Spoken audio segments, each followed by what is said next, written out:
8 SEC on SEC games this week. We have a loaded slate, some danger spots this Saturday. It is time to get the squad together. You're talking ball with the SEC squad. From Alabama to Tennessee, from Georgia to Oklahoma, from Auburn to Texas, it's the local experts of the Locked On Podcast Network bringing you scoops, breakdowns, and the most comprehensive preview of the upcoming SEC weekend. It's the SEC squad, and we have a seat for you. Hurt feelings and thin skins are prohibited. Squad up, you're part of the SEC squad. What is happening, everybody? Welcome into the SEC squad. Sit back, grab your favorite beverage, and join us as we get you ready for another week talking all things SEC. And today's episode is brought to you by FanDuel.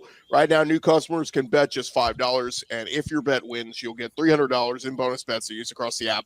Download the FanDuel app today. Let's welcome in our squad this week. We've got Stephen Willis, host of Locked On Ole Miss, John Neighbors, Locked On Razorbacks, Jimmy Stein, Locked On Bama, Corey Burton, Locked On Vandy. I'm Chris Gordy, host of Locked On SEC. I think we'll have a few other squad members join us throughout the show, but let's dive into it, gents. As we do every week this time of the show, we start with give us a prediction for your team this week. Doesn't have to be a score prediction, but something that might happen in your game. Stephen, we'll start with you. You got a big one this week. Yeah, Trinidad Chambliss is going to make his first road start. He will not be intimidated by the crowd at Sanford Stadium, and he'll have a good game. Now, I don't know if that'll be enough, but I think he's going to perform pretty well. Real quick, what's the latest on Austin Simmons? Is he getting healthy? And what do they do there? Austin Simmons has been healthy for 3 weeks. Yeah, it's just one of those things. They're playing games. They're playing absolute games. Oh. Wally Pipp. You ride the hot hand of Trinidad Chambliss. John Neighbors, Bobby Petrino coming home as the home head coach of the Arkansas Razorbacks. Give me your prediction for this week. Well, Arkansas with Bobby Petrino as head coach was 3-0 against Texas A&M when they played each other in Arlington. And since that point in time, from 2009 to 2011, Arkansas has beaten A&M one time. And so, I think it's going to be an interesting one. I think it'll be fascinating. I don't like the matchup itself, but Arkansas also loves playing terrible at home. So don't like their chances, but hopefully they just know how to hold on to the ball and figure that out. Yeah, if you could give me a prediction that that Arkansas forces at least 2 punts, I'll maybe feel good about Arkansas. But if they don't force any punts, I don't think they have a chance. We'll get into that one a little bit later. Jimmy Stein, give me a prediction for Alabama. I think Alabama this weekend scores the most points they've scored in an SEC game so far this year, but also give up the most points they've given up in an SEC game this year. Kind of a bit of a track meet in Tuscaloosa Saturday night. Yeah, I don't think we'd be shocked by that if that happened. A score fest breaks out in Tuscaloosa. How about Corey Burton? Give me a prediction for the Vandy Commodores. I think it's going to be a relatively low-scoring slugfest at the 11 a.m. kick on ABC. LSU's having trouble. They put up a ton of yards, but they're having trouble putting it across the goal line. And Vanderbilt's going to play ball control a little bit, and I think that method is going to favor the Commodores. Big game for both those teams. Jay Smith jumping in with us from Locked On Sooners. You guys have a big one coming up this weekend at South Carolina. Another one. Give me a prediction for Oklahoma. Yeah, we got another big one coming up this weekend. It feels like we're going to actually have 4 straight big ones, so let's just, keep it real there. But, no, I do think that the Sooners get back on track a la the Michigan game in this one. South Carolina's been struggling on the offensive side like a lot over the last few games, and so I think we could take advantage of it. So I kind of expect us to probably – I can see us offensively doing real good and having our defense really give South Carolina problems. Yeah, I feel the need to just point out that somebody pointed this out on Monday, and I've been echoing it all week long, that the teams that currently ranked 1, 2, and 3 in the polls, Miami, Ohio State, and Indiana, their remaining schedules currently include no ranked teams. How do you feel about that, Jay, knowing what Oklahoma's got the rest of the way?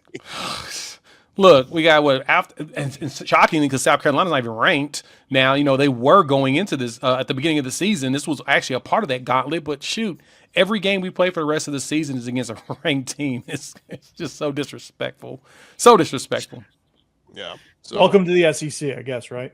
well, Exactly, right? The outsiders go, well, yeah, if you rank all the SEC teams, of course, when they play each other, it's ranked on ranked. They're ranked for a reason, dummies. They're not just we're not just putting them up there because we just want to prop up the SEC. And by the way, this was the case before ESPN and ABC had all the TV rights. People keep saying, "Oh, it's because they have the TV rights." No, this was the case before this. 20 years, yeah, at least. Let's jump into it, gents. Let's start because we got 8 games to take a look at. Let's start with the big one, 2:30 Central on ABC. Number 5 Ole Miss at number 9 Georgia. College game day will be there. Of course, Ole Miss won this game a year ago. Steven, what's the key to victory for Ole Miss? Stopping the Georgia run game. Georgia, ever since Vince Dooley, have been running back dominant. If you can make them one-dimensional and force Gunnar Stockton to beat you throwing the football, maybe he does it, but that's the path of easiest resistance, because if Georgia is able to run the ball and Bobo is able to get the play action pass going, this wide receiver group for the Georgia Bulldogs is much better than a year ago. It's going to be imperative that Ole Miss stops the running game. Anybody else got a feel on this one, Ole Miss at Georgia? Well, Georgia's defense has to figure things out a lot sooner than they did against Auburn, or Ole Miss is going to run them out of the building. I mean, it was the first half up until the punch out on the goal line was absolutely atrocious for Georgia's defense, and they can't do that, or Ole Miss is going to 50-piece them. Yeah, to me, the Washington State game was not a true indication of who Ole Miss actually is. That was the perfect example of an overlook. That was a perfect example of a trap game. I tried to tell, I mentioned that to some folks before. I was like, hey, man, Washington State's going to give Ole Miss problems only because Ole Miss has Georgia the next week. And that's exactly what it looked like. It just looked like they just was discombobulated for a game that they shouldn't have been. And rightfully so. Georgia is going to be a tough challenge, but Georgia isn't the Georgia of years past. You can see there's some cracks there. There's some spots you can take advantage. And I think Ole Miss, if they are willing to just air it out nonstop, just like in the Tennessee game, they have a good chance of being spoiler out there. If I flip it, oh, go ahead, Jimmy. I think Ole Miss through the first half of the season has looked like a better football team than Georgia for much of the first half of the season, but it's also very difficult to imagine or wrap my head around that Georgia could have 2 home losses already. Yeah, I was gonna say that the other, if I were to flip this, I would say Ole Miss, I think strength of schedule is somewhere like 86 or 68, something like that so far. Georgia's is top 10. This is the first true real test for Trinidad Chambliss outside of the confines of Oxford. Maybe the clock strikes midnight on Cinderella because Georgia held Auburn to 50 yards of offense in the second half. Maybe the Georgia defense goes, we found ourselves. This is who we are. And, maybe Trinidad looks more like the Ferris State quarterback. Look, maybe not. If Ole Miss wins this one, I think they're going 11-1. I mean, I think that's a lock. They're going to Atlanta if they win this one, in my opinion. I agree. Yeah, I think so too. But the thing about the Ole Miss side of things is, like, I just see how many one possession games that they've won this year, which is great because, I mean, you win, and that's what shows you how good of a team you are. It just makes me wonder, it's like at some point in time, is that going to be one case or the other? Does that show just how good this team is and how experienced they are and how much they are just built for this? Or is it more of, hey, you've been playing with fire a little bit and it's going to come back and get you at some point in time? To me, it's fascinating because, again, I don't think Georgia's, like has been said, as good as what they were previously.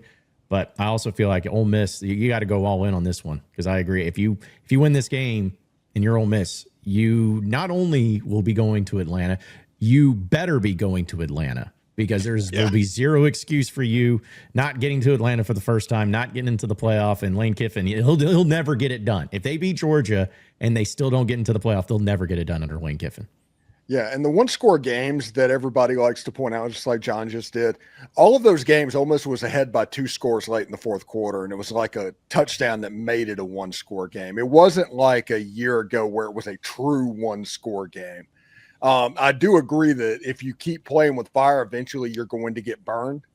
But they've looked increasingly good, except for that Washington State game, which – listen, the rumor is that Lane Kiffin was practicing for Georgia and the Ole Miss Rebels during the bye week. And he said we did it for 2 days, and I view it kind of like military technology, where what you hear is only about 20% of what is there. So if he admitted to 2 days, he probably did it closer to 5 or 6. Well, just tell them do not say get your popcorn ready, because that thing could get really ugly really fast. That was one of my keys. Whenever I gave the keys this weekend, is like, Lane Kiffin, stop it. Just coach the game like you did against the Georgia Bulldogs a year ago. Take the points. Be extremely boring. Don't go crazy. There's several things that could get Ole Miss in trouble in this game. One is Trinidad Chambliss playing, and he kind of like the crowd gets to him, because this will be the biggest crowd that he's ever played in front of. So if that happens, that's a problem. An early turnover, short fields, Georgia. There's several different ways for Georgia to win this game, because, other than Alabama, they don't lose in Athens, basically. It goes back to the South Carolina game in 2019. John, Go ahead. We'll see how it goes. I feel, let's just say, cautiously optimistic about this game. Real quick, raise your hand if you think Ole Miss gets it done in Athens. Okay, only Steven. All the rest of us are going to stick with Georgia at home. All right. I like others, can't fathom Georgia losing at home twice. It just doesn't sound right. Until I see it happen, it's hard to believe it happened. It's one of those things. Yeah. Nothing against even Ole Miss. It's just I need to witness it in real life, and then I can say, "Oh, okay, well, it is possible." Schumann and Bobo better get going in the first half. That's all I got to say. Somebody said SEC teams, only one SEC team loses at home each week by average. Texas plays in Kentucky. So there we go. There's the average. Yeah, fair point. Yep. Coming up next, guys, we will touch on two of the other big games happening this weekend, starting with LSU at Vandy. More squad show coming your way next. Back to the squad show in just a second, but when the opening whistle blows on a new repair, get your crew moving forward with SupplyHouse. Order today and see parts on your doorstep tomorrow. Over 280,000 plumbing, HVAC, and electrical items from the most trusted brands in the business. Their real-time inventory and honest lead times keep you from punting on projects, while their industry-leading customer service always has your blind side covered. If you need parts fast for a project you're getting started on, SupplyHouse, they got next-day delivery. Talk about a game changer. The part finder tools and 3D schematics can save you hours on jobs where every detail matters. And you can join their free Trademaster program today and start scoring some serious perks like priority shipping, lower prices, even a dedicated support line to give you that attention that you may need. Visit supplyhouse.com and you can sign up for free and use our promo code SHCollege5. That's going to get you 5% off your first order. That's over at supplyhouse.com. Real people, real service. This episode also brought to you by our friends at FanDuel. And, of course, NFL season, we're in the thick of it. College football as well. And FanDuel still got that offer that you do not want to miss. If you have not signed up yet, take advantage of it. Right now, new customers can bet just $5 and get $300 in bonus bets if you win. That's right. You pick a bet, you put down $5. If it hits, you'll unlock $300 in bonus bets to use across the app. Very cool stuff there. Of course, FanDuel giving you plenty of different ways to get in on the action, from parlays to player props, even the live lines during games going on at that minute. You can make it happen. Makes watching football even more exciting when you got a little something extra riding on the action. So whether you're a casual fan or you love diving into the stats, FanDuel, they're going to make your game day experience so much better. So what are you waiting for? Get started today at FanDuel.com. It's going to let you download the app, and you can get started today for free and take advantage of that great offer over at FanDuel.com. SEC Squad Show rolling along here, and guys, it is going to be number 10 LSU at number 17 Vanderbilt. Both teams 5-1. A big game for both sides, Corey, because LSU, they came into the season fancying themselves a playoff team, so that means they need to win this one. For Vandy, internally they probably had playoff hopes, but I think other people on the outside would just go, look, if Vandy goes 8-4, that's a great year. So maybe means a little bit more to LSU, but this is home for Vanderbilt. This is one that they believe, and they want to get the bad taste out of their mouths from that Alabama loss. Yeah, Chris, don't get it twisted. Internally, they got playoffs on their mind, right, wrong, or indifferent. That like Diego Pavia keeps reiterating that fact. Hey, everything's still out in front of us. So the importance of this game is just as significant for Vandy as it is LSU. Now, for LSU, what I've noticed in doing some stat dives, and I actually watched a little bit of that South Carolina game, is they racked up a ton of yards, but they can't put it across the goal line. It's weird because they can't. They turn the ball over twice in the red zone, once going into the end zone, once inside the 10. Penalties, things like that. Their offensive line, Chris, is something that they had to replace 5 starters coming into the season, and it just hasn't gelled like you think it would. So I think the matchup here is Vandy's defensive line versus that patchwork offensive line for LSU. Can they stop the run, which LSU is in the bottom 2 in rushing in the conference, and can they force Garrett Nussmeier to beat them all by himself? And right now he's still recovering from a multitude of injuries, ankles, knees, obliques, whatever, you name it. He's got it wrong with him. And is he 100% still? Brian Kelly says he is, but again, it's coach speak, wants to make everybody feel good.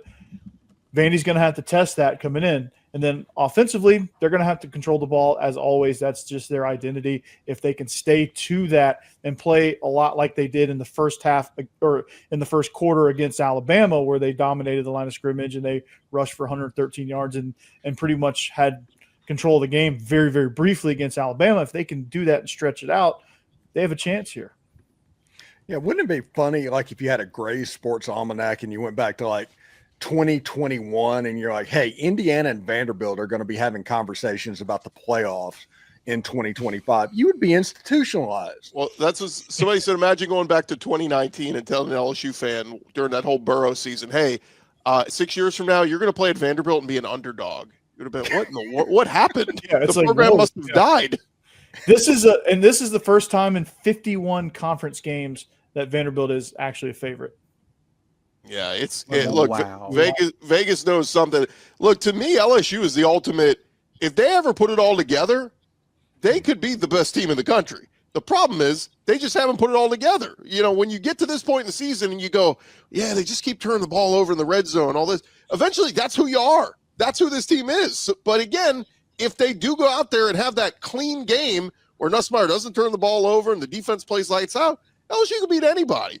But that's where I say, like, 8-4. If Vandy finishes 8-4 this year, they're going to throw a parade. If LSU finishes 8-4, they're going to be talking buyout with Brian Kelly. That's where the expectations are going into this game. Does anybody else feel strongly about this one either way?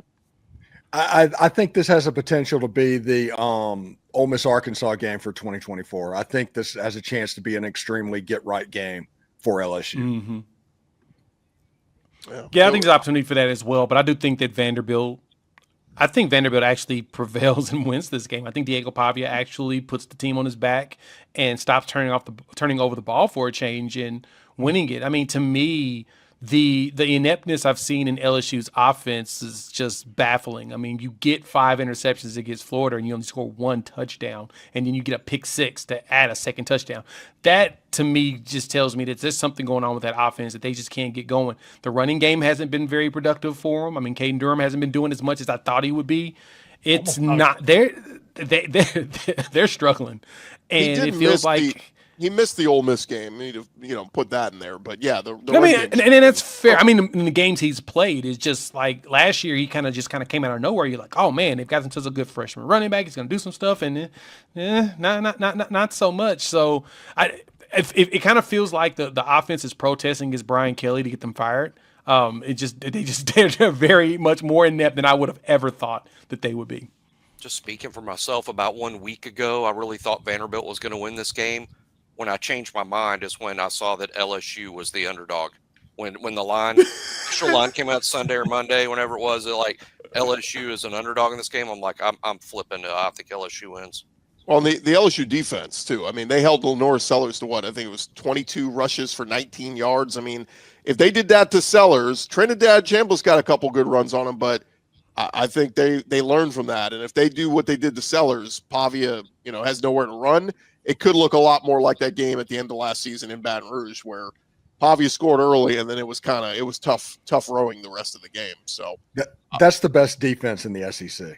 I mean, to me, it's not even close. And I realized that Ole Miss was able to get over on them a couple of times, but like at the cornerback position, they're so long and athletic all over the field. And Vandy is good. What they do very well.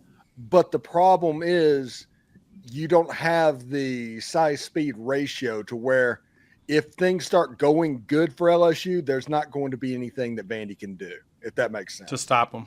Yeah. Steven said LSU the best defense. Watch those Georgia and Bama defenses the next few weeks. I think they're going to have something to say about best defense in the SEC. Real quick, guys, this segment, let's jump over to Texas A&M, number 4. Texas A&M. That just doesn't feel right to say. The Aggies, but they've proven it so far. They're going into Fayetteville to play Arkansas. John Neighbors, Bobby Petrino, back as your head coach in Fayetteville. Got to think he's going to get a standing ovation at the start of this one. Well, yeah, of course. I mean, listen, it was about like last week when we talked about it with Arkansas and Tennessee. It was a matter of like no one knew what the team was going to look like. Last time we saw them was against Notre Dame, where they just completely gave up. And it was like, okay, so are they going to continue to fight? Are they going to continue to play? Are they going to care? Or, what's the situation? And I think even though it was a loss against Tennessee, I think it was very obvious that the team was playing a lot harder than they did in the previous week under the Sam Pittman era. And so I think people are hopeful for that and hopeful that they can build upon that. A&M's really good. Again, I don't like the matchup of it. I know the Moss situation there with A&M is pretty fascinating because last time they had to go without him for a while, it didn't go well for their offense. But this is the first time also Arkansas has played A&M in Fayetteville since 2013 and Johnny Manziel. So there'll be a lot going on there. It's Darren McFadden. They're honoring him. They're getting him his jersey and everything up in the rafters, which will be great. Looks like there's going to be a tornado that's going to hit. So it's going to be awesome. It's going to be a classic Razorback event, sounds like. I think SEC road games are where undefeated records go to die. So I'm not going to be shocked if Arkansas pulls this off. Well, look, the Cam Newton jersey retirement didn't go well. Let's hope the Darren McFadden jersey retirement goes well. Yeah, I don't know, man. Like A&M has left Kyle Field once this year, and that was at Notre Dame, and it took a miracle and a prayer for them to pull that one out. Give them credit. They found a way to win, but I just keep looking at it. Like, that's why I say, like, if Arkansas's defense wasn't so putrid, if they could just get a few stops, I'd love them in the upset. I just don't know if they could slow down Marcel Reed. Well, see, and that's the problem is that it's like if they just didn't fumble the ball, Sam Pittman would still be the head coach. Like, it's just simple things like that. And that's what's kind of been the MO for Arkansas is just they do the little things that make them lose these games. And it's extremely frustrating to watch. And so that's where it's like I feel like Arkansas will be competitive. I think they should be competitive.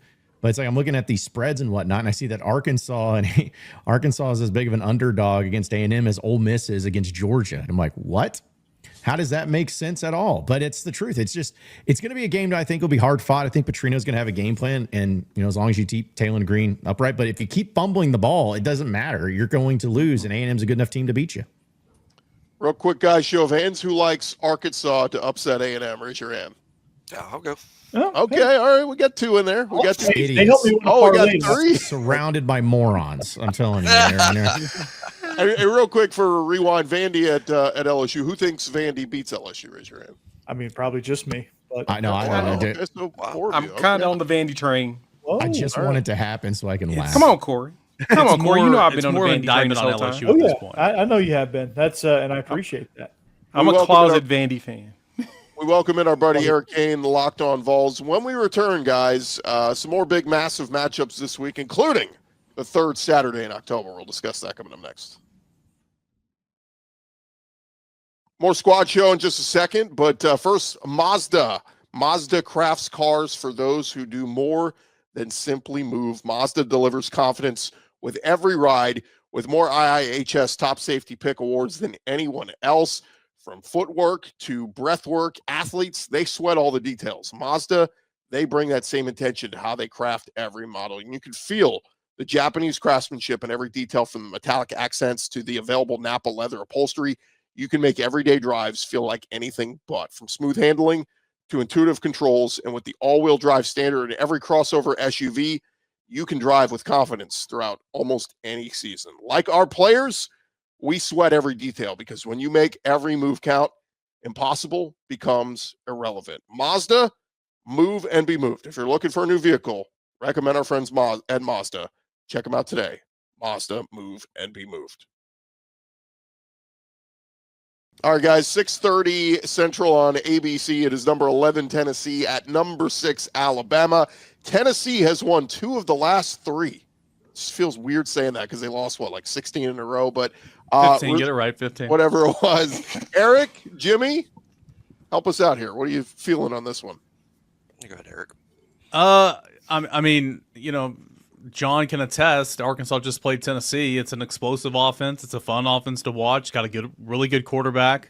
Defensively, man, you can sack the quarterback for days. You can take the football away, but anything else, just garbage right now, to be honest with you. I mean, Tennessee run fits are awful. They can't defend the pass.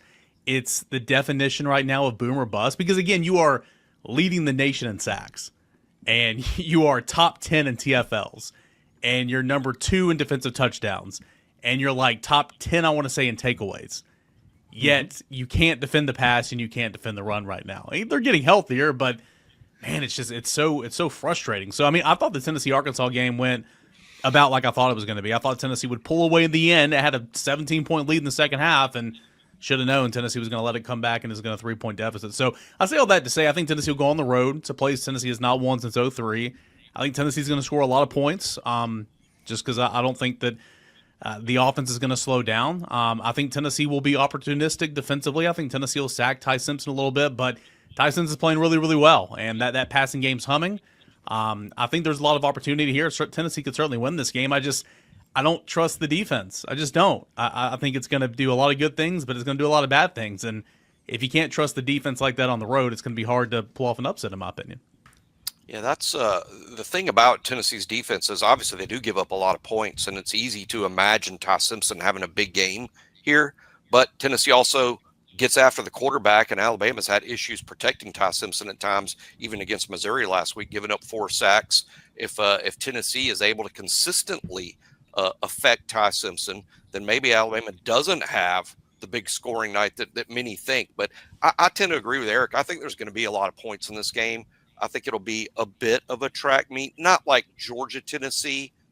I think Tennessee's going to be able to affect Ty, and that's going to affect Alabama's point production. Also think Alabama's just a little bit better on defense, and maybe even Georgia is right now. I think there'll be a lot of points, but not like Georgia. It won't be 44-41, but maybe both teams in the 30s isn't going to surprise me at all. Something concerning about Tennessee's defense again. They do such a great job because of the sacks and early downs. They do such a great job of getting offenses in 3rd and long. Against Power 4 opponents, I looked up the stat the other day. Against Power 4 opponents on 3rd and 4th down, Tennessee is giving up 37% of those chances. They're better in 3rd and short, man. It's incredible right now. So get off the field. And Ty Simpson's playing is arguably better than anybody right now in terms of the quarterback position. So it's going to be interesting. I do have a question for you, Jimmy. I haven't watched every single Alabama game. Obviously, watched them play Vanderbilt. Watched a little bit of the game last week against Missouri. Line of scrimmage is a bit puzzling. You mentioned the offensive line. They've given up 13 sacks. Only 9 sacks defensively as well. I think Tennessee might have the advantage on paper, at least in the line of scrimmage. But that was a little perplexing to see only 9 sacks defensively for that defense.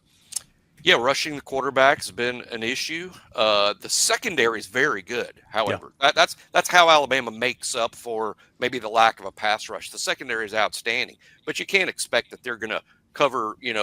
Tennessee's top 3 receivers are really as good as anybody's in the league. They're not going to be able to cover those guys, forever back there. So you are going to have to get to the quarterback. Alabama's lost 2 or 3 guys from their front 7. For season-ending injuries. I think that's affected the pass rush to some degree. But no doubt, Eric, it is an issue in terms of protecting the quarterback and rushing the passer. Alabama doesn't excel at either. They just make up for it in other areas. Real quick, guys, because we got a few more games we want to touch on. Raise your hand if you're going to go with Bama at home. We got 1, 2. Oh, no. Oh, no, I'm going to. Sorry. Everybody's going Bama? Whoa. Oh, Jimmy. Kiss of death. You know what happens? Mine's always asked me later in the week. I might change my mind, but I mean, again, right now, Tennessee can certainly win this game. I do not trust the defense, and mean, it's hard to argue that right now. It feels like Bama too, having to get up every week for these ranked teams that eventually one of them they're going to fall flat. Not many SEC teams have ever beaten 4 ranked SEC opponents in a row without a bye week somewhere in there. Yeah. It would be an historic win for Alabama in that sense. Well, they're going to go and get it. Give DeBoer credit too, the balls to go for it on the 4th downs, and I mean he's pulling all the right Black hoodie, baby. right now. Yeah, it's working. Jay Smith, number 14, Oklahoma is at South Carolina. Give us a quick thought on that one. Oklahoma was embarrassing on the offensive side of the ball. He looked like the 2024 team. I mentioned that on the reaction show. John Mateer, he said that it was all on him. His eyes were in the wrong spots, and I think that he has an opportunity to bounce back, and I think he will. This will be his first true road test, even though the Texas game is a neutral site. It's really weird with the 50-50 split as far as the fans, but it's also very awesome. William Bryce ain't no punk. The good thing is at 11:45 in the morning. So I think that that's kind of like a beneficial thing for us is we're not playing there at night. If we were playing at night, I'd be extremely concerned. But South Carolina has struggled like a lot more than I even thought they would. Like I thought they'd be good. I had questions about their wide receiver room. I had questions about who was going to be the running back. And then when Faison got approved to play, I was like, all right, I think they may figure it out. He ain't figured it out either. It's been bad. They fired their offensive line coach this week before the game. Whoo, buddy. Usually when you start firing position coaches in the season, you might be the head coach, be on that hot seat very, very, very soon too. So, and their defense is just not as stout as I was thinking it was going to be. The defensive line, I mean, Dylan Stewart is it, but at the same time, who else has really stepped up for them, right? They ain't got those NFL guys anymore. So they're looking pedestrian right now. Now, could they figure it out? Sure. Could this be the game they figure it out? There's always a possibility. But I do think that our defense is going to give Lenore Sellers way too many problems. This time around, they're going to actually try to figure out how to wrap up and tackle people for a change instead of letting people go. And if we can hold them to only one score on the offensive side like we did Texas, in which they got that kick return that gave it the 2-score piece, if we can keep them to just one offensive score and no special teams, I think we can win this game probably like 20-10. It's going to be a low-scoring game again, which I'm really getting tired of. But at the same time, 'tis his life. What did you think of your coach saying this week? This isn't the old Big 12 days where Oklahoma destroys everybody every single week except one game of the year. Talking about how tough it is to play in the SEC, being a one-possession league. Look, he pissed off the Big 12. They responded. Oh, yeah, their feelings were hurt. They said that he lost 8 conference games. This is his first time as head coach. Sure, I mean, totally true. He also won 7 Big 12 championships as a defensive coordinator. So let's not pretend like he didn't know what it was like playing in the Big 12. He was beating the dog out of those teams, too. And then someone posted a graphic. Yeah. Somebody posted a graphic showing Oklahoma's 14 conference championships with everybody else having a total of 18 combined. So that tells you that they're not going to catch up to Oklahoma's number. But I digress. He's right. Go look at the scores. I mean, we just got through talking about it. Even though some of them are backdoor covers on that, a lot of the SEC games have been one-score games. And it's been, even those backdoor covers have been situations where if a team, can sustain their drive, they could have tied it or they could have made it closer. So that's the thing about this conference, man. Everybody grinds it out. The defenses, you can tell, are NFL caliber coordinators. They are forcing teams to conform to the way they want them to play, and it's a grind out, especially this year. So he's not wrong. That's the one thing that we're pointing out. I mean, the Big 12 didn't know what defense was until actually they still don't know what defense is. So it's a team. It's a conference where just the offenses just fly. So Tennessee has but the played SEC's 3 always been conference opposite. games. Sorry to cut you off. Tennessee's played 3 conference games. All 3 have been one-score outcomes. I mean, it's insane. There you go. That's my point. Again, you guys know my thoughts on the defense right now, but like that's still pretty wild just to think about it. I think Brian Kelly pointed out that last year the average margin of victory in SEC games was, I think, 17 points, and he said this year so far it's 10. Yeah, so it just showed Yeah, Vanderbilt was they had 8 one-score games last year. I mean, they were just as close to 2-10 as they were 10-2. I mean, it's pretty wild. So I think I saw somewhere on Twitter that it's closer than the NFL. By the way, the margin of victory. To that point, please, someone tell me where Brent Venables was wrong about the toughness of this conference. No one can. People just hate that. They hate the SEC because they've dominated for so long and all the championships and all the most draft picks and all this. That anytime they get, Anytime they can get a shot in, they get a shot in. All right, real quick, guys. A few other games. Skin. It's prohibited around here. A few other games just to get a quick thought on. Mississippi State at Florida. Anybody got a feel on this one? Because there are rumblings this could be Billy Napier's swan song. If he loses, like there's literally no choice. Like if he loses, got to be it. And if you're a Florida fan, if you win, it's like, God, here we go again. Like just prolonging the inevitable. I lose a game so we can get fired. That's literally what they're saying. Just lose so you can get fired, man. I think this is a game that Mississippi State can take. Obviously, Florida's been much better than what the record indicates defensively. They're playing better offensively, but I think this is a game Mississippi State can absolutely win. Yeah, no doubt. You're exactly right there, Eric. They just got to play clean and even just cut their penalties in half, and they'll have a chance. And is the pressure on at Florida with Penn State now open, Arkansas's open? Maybe Florida's like, we got to get Napier out of here so we can start vetting some candidates here. The vetting Franklin's probably already going on. Yeah. They're vetting them anyway. Everybody they've already called about it, but James Franklin in Florida would be scary as heck. Oh, it would be. We saw what he did at Vandy when he was there. He'd be terrifying down there with the program that feels like they really, really, really, really want to win and has shown that they can win at certain points. Now, I think they're still cursed for firing Dan Mullins after, the success he had there. They're going to probably, if they do hire James Franklin, it probably may get worse just because they're in purgatory for being disrespectful to the football gods. But whomst among us would have believed me if I told you that Mississippi State was coming in this game 4-2 and Florida was 2-4? Yeah. Well, neighbors, what was your tweet yesterday? Oh, I had a lot of them, so you're gonna have to remind me. about James Franklin and Hog fans.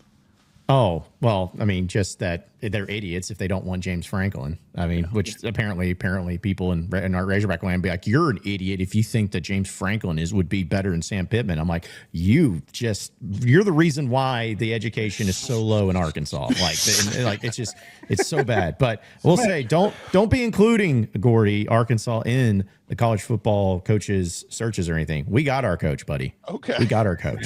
Well, look, don't me wrong. Fans say that. Petrino wins some games here. That you might be right. Two other games to touch on real quick, guys. Number 21, Texas at Kentucky.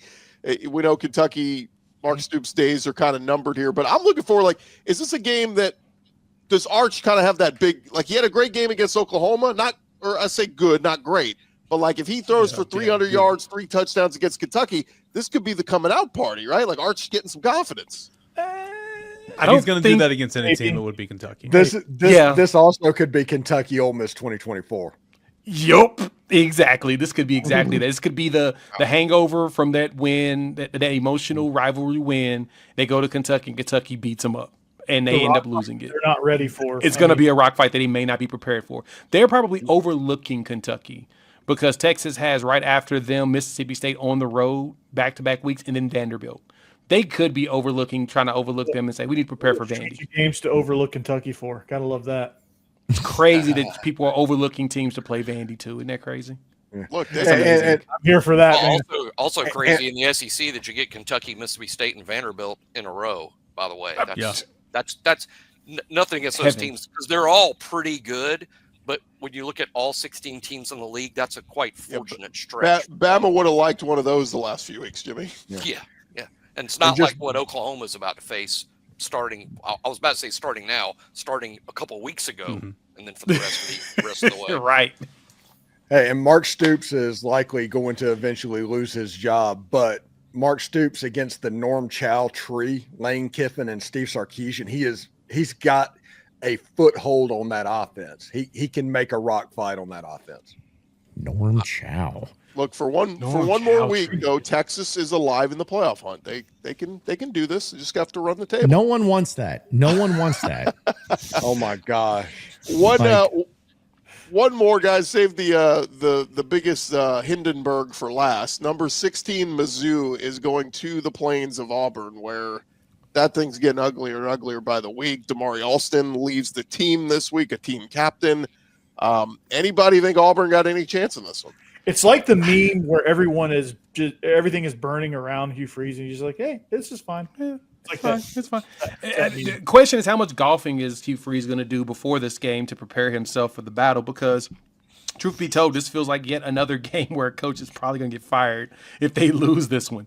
Between Florida and Auburn and possibly Kentucky, those 3 teams, I feel like somebody's going to lose their job if they lose, and we may see 3 people get fired in the same week. That would be wild. On3 keeps making graphics about earlier in the week about Auburn flipping this recruit and getting this recruit. First of all, it's wild that going on a little bit of a run right there whenever the coach is really on the hot seat. But every time I saw that graphic, I'm like, is he fired? Is he fired? Maybe that's Me too. Me too. Every time. I'm like, stop posting Auburn pictures. Stop posting pictures of Hugh Freeze. You keep making me think that he's fired. Do not do it anymore. How about the fact that when Austin left the team, they put out like violation of team, some sort of verbiage that made it sound like didn't meet Austin was expectations. some sort of something didn't like meet that. expectations. And Standards of the team. Yeah, good luck recruiting if you can throw your players under the bus whenever they're trying to make money, because that's what this is about. He just wants another year to make money because he's not going to play in the NFL. He wants another chance, another bite at the apple. And you're going to throw him under the bus and do that. Good luck recruiting. Seriously, if you somehow beat Missouri, good luck recruiting. Now, on that, Missouri's only like a 1 to 1.5 point favorite in this game. That feels really low for a team that's been struggling like Auburn has on the offensive side of the ball. Is Vegas really Jordan Hare is a tough place to play still, and it's a night game. Yeah, I mean, it's at 4:45, so it's going to be dark. And also, let's be honest about this. Like, first off, like Auburn's going to win this game, and second off, like this is the first game away from the rock place that this Missouri team plays at, like for the season. So, like, true. So it's like they're going to get in a different atmosphere. It's going to be on the road, and honestly, the main reason I think that Auburn wins this game, it's not like because I think Auburn's great or anything. I just feel like with Missouri, that Bama game, that was it, man. That was their time. That was their time to finally put themselves in the driver's seat. I think they went all out, and I think they're going to have an emotional letdown afterwards, especially going on the road. Guys, this is a new weekly segment. Neighbors calls his shot, and he's hit a couple of these. So save this clip. We may have to put a sponsor on this or something. Neighbors. I'm about to put money on them right now. I'm in Vegas this week for work, so I'm going to go ahead and put a whole bunch of money on Auburn. Apparently, on Auburn. Yeah, I'm gonna send you half the proceeds, John. Yeah, if my team can't win, at least your teams can. Whenever I pick them. I will say this: Jackson Arnold is kind of like going towards the Steve Sachs territory, the Chuck Knobloch. He is developing the yips something fierce. He can't even complete a slant pass. So I don't have his stats in front of me. I saw a tweet, so who knows if it's true or not. But it said something like he's got the lowest passer rating in the SEC, but he hasn't thrown a pick. Yep, right. That is 100% correct. And like I know they're not throwing it a lot with him, but that is still not throwing the ball enough. Right. It's an ground incredible is intercepting the ball is what's happening. Yeah, well, they don't throw it down the field because he can't. And every time they try to throw it down the field, he gets sacked. They've got a great wide receiver core, but it's just kind of going to waste. Yeah, future. He is 16th in the conference in passer rating at 124.29. He is dead last. 0 picks, 5 touchdowns, and he has thrown 165 passes. I don't think Jay is shocked at any of this. Corey. Oh no, I'm not. We tried to tell them that. We tried to for some reason. No, and the bad part is you can tell that Hugh Freeze has basically told him, do not throw an interception at all, period. And so he is clamming up from it. Like on our side, I know that the coaches was like, dude, if you throw a pick, that's fine. The defense will help you. Just throw the freaking ball. It's the opposite there, and he's still just like this. No, it's bad. He hasn't thrown for 1,000 yards yet, and he's played in 6 games. That's so bad. Cam Coleman and Eric Singleton outside. Yeah. That's the old mantra. If you don't throw it into trouble, you can never turn the ball over. So, you'll also never score a passing touchdown. There's that part too. That too. Jimmy, it's future Lane Kiffin wide receiver Cam Coleman. If he was tired, there will be a significant portal watch going on there. Yeah, Ohio State on line 1. They want Jeremiah Smith and Cam Coleman next year. That would be absolute insanity. But, gents, it's been a good week for the squad show. Hopefully, we wish good luck to all your teams this week, and hopefully none of them lose. Eric and Jimmy, sorry, one of them has to lose. Remember to follow and subscribe to Locked On SEC, or your favorite SEC school will be covering your team every day throughout the season. Part of the Locked On Podcast Network covering your team every day. For Jay, Steven, John, Corey, Jimmy, Eric, I'm Chris. We'll talk to you guys next week on the Squad Show. Peace. Go Balls. Go Balls. Anchor down. Howdy toddy. Boomer Sooner. That Texas A&M dog sucks.